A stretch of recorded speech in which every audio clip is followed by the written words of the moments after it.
तुमचं 95% लाईफ तुमच्या सबकॉन्शियस माइंडने चालतं.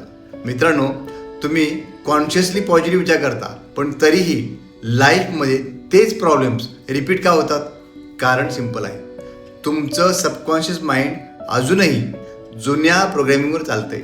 लहानपणापासून तुम्ही ऐकलंय, पैसा कमावणं अवघड आहे, सक्सेस आपल्यासाठी नाही, लाईफ म्हणजे स्ट्रगल आहे. हे सगळं तुमच्या सबकॉन्शियसमध्ये म्हणजे अर्धजागृत मनामध्ये बसलेलं आहे. आणि मग काय होतं?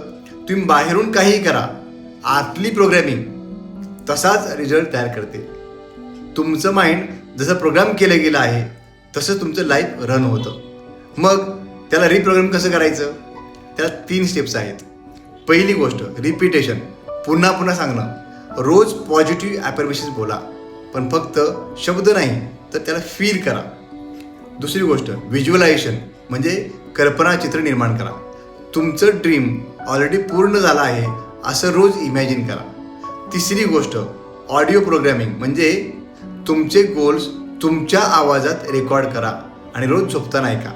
तुमचं माइंड तुमच्या आवाजावर जास्त विश्वास ठेवतं. हे करण्यासाठी गोल्डन टाईम कोणता? तर झोपण्याआधी आणि सकाळी उठल्यानंतर. सबकॉन्शियस माइंड जास्त रिसेप्टिव्ह असतं. यावेळेला तुम्ही जे त्याला फीड करता तेच तुमचं फ्युचर बनतं.